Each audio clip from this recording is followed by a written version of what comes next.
Ini pentingnya tujuannya. Kita harus kan tujuan kita di project itu apa? Ya, untuk mencari uang, untuk mencari uangnya. Nah, kita berharap dari project itu harus ada uang. Di dalam menulis YouTube itu ada tiga. Pertama action, disebut dengan action. Action itu kayak tadi. Dari video kita itu kami sebutkan first video dibayar 5.000. Kalau 1 juta dikali 5.000 itu hasilnya kalau banyak itu 1 juta. Itu masuk ke action istilahnya. Setelah action itu masuk ke track kemarin. Nanti sedikit ada SMS nanti setiap tanggal 24 itu ada nanti uang masuk ke rekening dan TKP. Kemarin saya masuk setiap bulan ada nantinya. Ya, ada nantinya dari Google Asia Pasifik itu masuk ke rekening. Terus setiap bulan kalau sudah lihat sendiri. Lalu kalau kemarin saya belum dapat rekening dan saya belum dapat baru, ya bisa ada sebuah sponsorship. Ya, kita bisa dapat sponsor. Gimana caranya? Ya tentu kita harus fokus tadi, fokus ke satu tema. Kalau kita dapat komotif aja nanti orang yang bersponsor itu yang tentu dirinya komotif. Kita mempromosikan tentang komotif itu, kita promosikan tentang produk baru, mobil itu disebut dengan sponsorship. Ya, kita dapat royalti setelah muncul produk mereka di konten kita dapat sesuai dengan mereka kita atau kesepakatan kita di dalam sponsor tersebut. Sponsorship. Lalu merchandise, akhirnya ada masalah yang tempat ini di sosial media itu. Ya, kemarin saya dapat 800 per bulan. Nah, sekarang sudah naik, sudah 1 juta per bulan. Dari affiliate yang kemarin pertama ini. Nah, sudah dapat 1.200. Sudah tidak dulu. Ya, ada tidak dulu lagi. Ada yang sudah terpaksa, ada yang sudah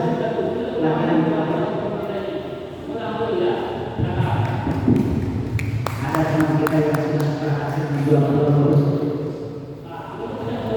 Ini yang ini saya tahu ya. Jadi kesuksesan itu bukan pada saya, bukan pada tempat ini, atau bukan kita, atau pada desa bukan, tapi kepada teman-teman sendiri. Jadi jangan semakanya sekali di doa, tapi supaya itu terus dipromosikan lagi dia itu, Facebooknya, TikToknya, itu promosinya. Ya, nah, jadi semangat terus. Karena kalau kita siapa lagi juga, jadi harus terus dipromosikan. Itu dia bisa mendapatkan affiliate. Lalu affiliate ini semua deskripsi konten. Coba affiliate ini bayangin. Saya punya itu 17.000 video yang sudah saya upload di YouTube. Dan dari 17 video itu semuanya ada di affiliate. Ya, semuanya ada di affiliate. Makanya saya lalu ini berulang. Karena dari situ orang masuk. Ya, ketika dikritiknya dia beli di situ dapat komisi. Kalau ada orang yang cerita beli 10% dapat 100.000. Kalau beli 1, kalau 10.000 orang beli dapat kita bisa beli baju.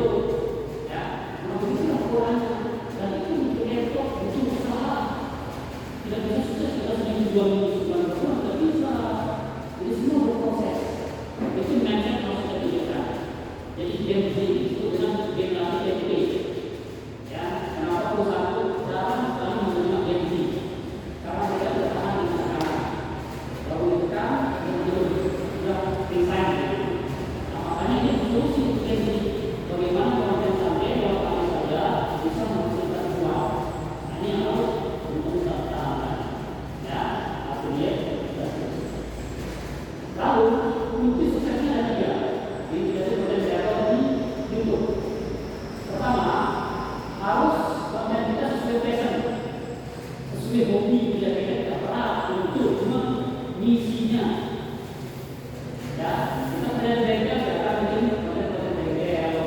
Kita yang suka skincare tidak akan bikin tutorial make up.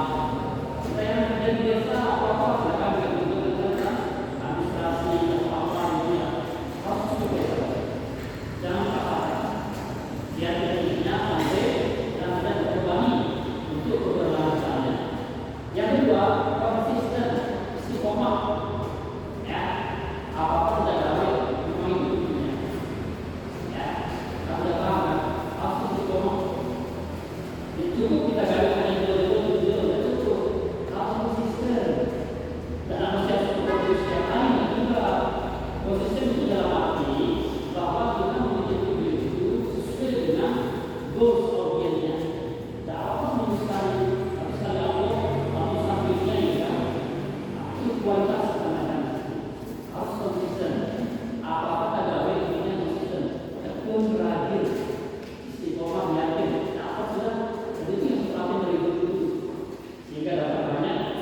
follower itu, di konsisten itu.